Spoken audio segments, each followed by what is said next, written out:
안녕하십니까? 2023년 8월 22일 화요일 인도네시아 헤드라인 시작합니다. 첫 번째 소식입니다. 조코위 대통령이 10년 내 1인당 국민 총소득을 2배로 늘려 1만 달러를 돌파할 것이란 목표를 제시했습니다. 조코위 대통령은 독립기념일을 하루 앞둔 16일 국회에서 임기 마지막 해인 내년도 예산안을 발표하며 인도네시아가 지금과 같은 다운스트림 산업 육성에 집중하면 10년 후에는 1인당 소득이 1만 달러에 이르고 독립 100주년인 2045년에는 2만 5천 달러를 넘어 선진국에 진입할 수 있을 것이라고 밝혔습니다. 그는 광물을 중심으로 한 수출 규제 정책을 앞으로 파묘나 해조류 등 비광물 상품으로도 확대할 예정이라며 원자재 수출업체에는 괴롭고 국가 수입에도 단기적으로는 불리한 정책이지만 이를 가공할 시설이 준비되면 장기적으로 인도네시아에 좋은 결과를 낳을 것이라고 주장했습니다. 그러면서 누가 대통령이 되느냐의 문제가 아니라 미래의 지도자들이 우리가 지금 시작한 일을 계속할 수 있는지가 중요한 것이라며 이를 위해 차기 지도자는 기존 경제 정책을 이어가야 한다고 강조했습니다. 한편 2014년부터 대통령을 맡고 있는 조코위 대통령의 임기는 내년 11월까지이며 재선 임기 중이어서 내년 2월 대선에 나설 수가 없습니다. 참고로 조코위 대통령은 인도네시아의 풍부한 원자재를 통한 정제련 산업을 육성하겠다며 2020년 니켈 원광 수출을 막았고 이런 수출 규제 정책을 구리와 보크사이트 등으로 확대하고 있습니다. 대신 광물 회사들의 정제련소를 인도네시아 내에 설립하도록 해 광물들을 제품 형태로 수출하도록 독려하고 있습니다. 이런 결정에 해외 주요 광물업체들은 인도네시아로 투자를 늘리고 있지만 한편에선 자원 민족주의라는 비난이 일고 있습니다. 국제통화기금은 인도네시아의 수출 규제 정책이 IMF가 추구하는 자유로운 무역을 방해하고 수요와 공급의 괴리를 낳아 효율성을 해칠 수 있다며 공개적으로 반대 목소리를 냈으며 유럽연합은 인도네시아의 니켈 수출 금지 정책이 세계무역기구 협정을 위반했다며 제소한 상태입니다. 하지만 조코위 대통령은 이런 수출 규제 정책으로 수출과 투자가 늘고 있다며 경제 성장을 위해서는 다음 정권도 외압을 이겨내고 현 정책을 유지해야 한다는 입장입니다. 다음 소식입니다. 다음 달 아세안 정상회의를 앞두고 자카르타의 대기질이 연일 세계 최악 수준을 보이면서 인도네시아 당국이 재택근무와 원격 수업을 장려하고 있습니다. 자카르타는 글로벌 대기질 분석업체 IQ에어가 집계하는 공기질 지수를 기준으로 지난 5월부터 가장 오염이 심한 도시 10위권 내에 꾸준히 이름을 올리고 있습니다. 특히 지난 7일부터는 IQ에어가 집계한 주요 도시의 대기 오염도 실시간 순위에서 가장 대기질이 안 좋은 도시 1위에 여러 번 올랐습니다. 문제는 다음 달 5일부터 7일까지 자카르타에서 아세안 정상회의가 열릴 예정이라는 점입니다. 전 세계 주요국 정상들이 모이는 상황에서 대기질이 최악의 수준으로 나빠질 가능성이 있는 것입니다. 이 때문에 인도네시아 정부는 기업들의 재택근무를 확대하고 특히 정상회의 기간에는 인근 학교들의 50% 이상은 원격 수업에 들어가도록 요청하고 있습니다. 또한 자카르타에 오가는 차량에 대한 배출가스 검사를 강화하기로 했습니다. 인도네시아 환경산림부의 분석에 따르면 자카르타 대기오염의 가장 큰 오염원은 자동차와 오토바이에서 나오는 배기가스입니다. 자카르타의 인구는 1100만 명이 넘으며 인근 위성도시까지 포함하면 3000만 명에 이릅니다. 이 위성도시에 사는 사람들의 대부분이 매일 오토바이를 이용하여 자카르타로 출퇴근하는데 이로 인한 매연이 심각한 상황입니다. 이렇게 최악의 대기 상태가 이어지면서 호흡기 질환자들도 늘어나고 있습니다. 자카르타에서는 올해 들어 약 14만 6천 명의 상부 호흡기계 질환자가 나왔다고 하며 이는 코로나19 대유행전인 2019년과 비슷한 수치입니다. 심지어 조코위 대통령도 거의 4주 동안 기침을 하고 있다는 내용이 뉴스로 나와 화제가 된 바 있습니다. 자카르타 보건청은 호흡기 질환자들이 치료받을 수 있도록 200여 개의 보건소와 300여 개의 병원이 대기 중이라고 밝혔습니다. 다음 소식입니다. 인도네시아의 78번째 독립기념일을 축하하는 에어쇼의 한국산 프로펠러 기본운전기 KT-1B 웅비가 출격했습니다.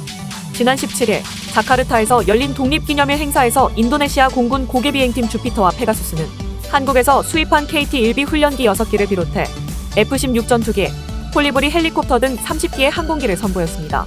이 중 KT-1B 훈련기는 인도네시아 국기를 상징하는 빨간색과 흰색으로 도색됐으며 공중에서 여러 번 회전하고 근접 비행을 하는 등 아슬아슬한 고개 비행을 선보였습니다. 참고로 한국항공우주산업이 제작한 KT-1B는 공군의 기본 훈련기 KT-1의 인도네시아 수출형 항공기입니다. 인도네시아 공군은 2001년부터 한국으로부터 KT-1B 17기를 수입, 기본 훈련기 외에도 고개 비행용으로 운용 중입니다. 인도네시아는 KT-1B 외에도 초음속 고등운전기 T-50 경공격기 FA-50 등을 구매했으며 국산 초음속 전투기 KF-21 공동개발 사업도 진행 중입니다. 다음 소식입니다. 우리나라 초소형 전기차 업계 1위 세보모빌리티는 인도네시아 전기차 시장에 진출한다고 밝혔습니다. 세보모빌리티는 오는 2025년부터 전기차 생산과 판매를 시작하기 위해 올 하반기 내에 인도네시아 현지 생산 공장 부지 계약을 마무리할 계획이며 전략 차종도 사인승 저속 전기차와 소형 SUV 전기차로 확정했습니다. 인도네시아의 전기차 시장은 정부의 보급 확산 의지가 강해 동남아에서 가장 빠른 성장세를 보이며 유망 시장으로 급부상하고 있습니다. 또한 인도네시아 정부는 자국산 부품 사용 비율을 만족시킨 전기차를 대상으로 부가가치세 11% 중 10%를 올 3월부터 보조하는 등 다양한 보급 확대 정책을 펼치고 있습니다. 이 때문에 세보모빌리티는 전략 차종과 특화된 시장 조기 진출로 인도네시아 전기차 시장을 선점하겠다는 계획이며, 특히 세보모빌리티는 지난 7월 200억 원 규모의 투자를 유치하며 제도약의 발판도 마련하였습니다. 한편 전기차의 핵심 부품인 모터 등 구동계 부품은 한국산을 적용하지만 인도네시아 현지 부품 비율 40%를 맞추기 위해 인도네시아 부품 시장과 기술 상황 등을 파악하고 있으며 현지화 조건을 충족시켜 가격 경쟁력을 확보한다는 계획입니다.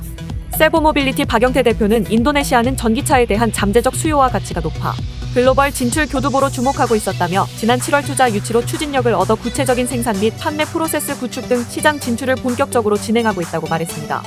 이어 인도네시아를 비롯한 동남아, 아프리카에서 새로운 생산 거점을 구축해 B2C와 B2B 시장을 함께 공략하겠다고 포부를 밝혔습니다. 다음 소식입니다. 삼성전자의 신형 폴더블 스마트폰 갤럭시 Z 플립 5와 Z 폴드 5가 인도에 이어 인도네시아에서도 이전 세대 모델의 사전 주문량을 넘어서며 흥행 조짐을 보이고 있습니다. 삼성전자 인도네시아법인 MX 제품 마케팅 책임자는 새로운 폴더블 폰에 대한 소비자들의 열광을 봤다며 이전 세대 장치들에 비해 사전 주문이 증가했다고 밝혔습니다.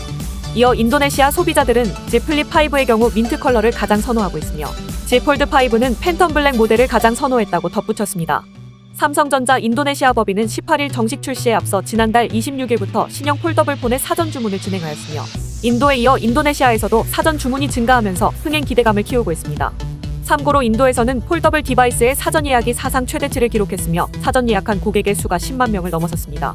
한편 삼성전자는 인도네시아에서도 인도와 유사하게 중저가 스마트폰을 앞세운 중국 브랜드와 프리미엄 시장을 주도하는 애플과 경쟁하고 있습니다.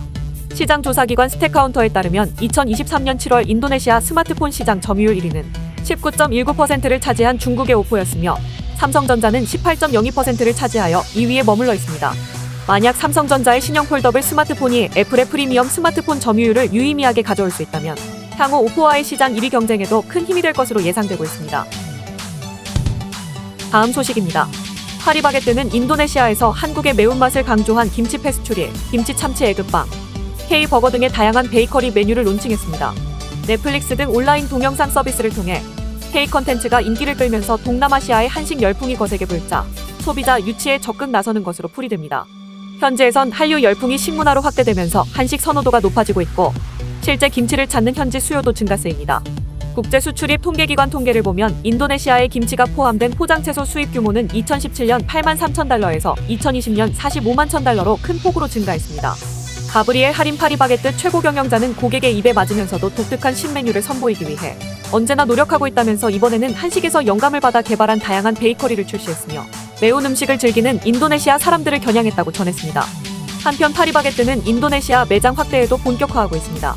현재 진출한 지 18개월 만인 지난 4월 서부 자카르타에 위치한 쇼핑몰 뿌리인다몰에 9호점을 오픈했습니다. 다음 소식입니다. 심장이 몸 밖으로 튀어나온 희귀병을 앓던 7살 인도네시아 소년이 한국에서 수술을 받고 새 삶을 얻게 됐습니다.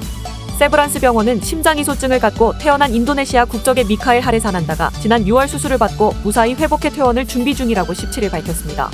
심장이소증은 심장이 몸 바깥으로 튀어나와 있는 원인 불명의 질환으로 심장이소증을 앓는 신생아의 대부분은 사망한 채 태어나거나 생후 사흘을 넘기지 못하는데 미카엘은 부모의 관심 속에 7년을 버텼습니다.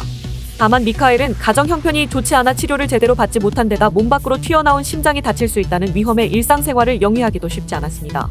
이에 인도네시아 현지 목사와 한국인 선교사는 여러 국가의 도움을 요청했고 세브란스 사회사업팀과 연결되면서 한국서 치료의 길이 열렸습니다. 이후 세브란스 병원에서 검사를 진행한 결과 미카엘의 상태는 예상보다 심각했으며 심장은 멀리서도 보일 만큼 큰 혹처럼 몸 밖으로 나와 있었고 2개가 있어야 할 심실이 하나밖에 없었습니다. 이에 수술을 집도한 세브란스 병원 소아외과 한석주, 심장혈관외과 신유림 교수는 심장을 체내로 넣을 공간을 만들기 위해 인공재료로 횡격막을 만들고 판막 역류를 막는 판막 성형술 등을 동시에 진행했습니다. 다행히 결과는 성공적이었고 미카엘은 현재 일반 병동에서 퇴원을 준비하고 있는 것으로 전해졌습니다. 한석주 교수는 미카엘처럼 희소 질환을 앓는 환자가 세계 곳곳에 많이 있지만 수술을 받지 못하는 경우가 대부분이라며 미카엘에 적용한 수술 성공 사례가 널리 알려져 환자들에게 희망을 줄 수 있길 기대한다고 말했습니다.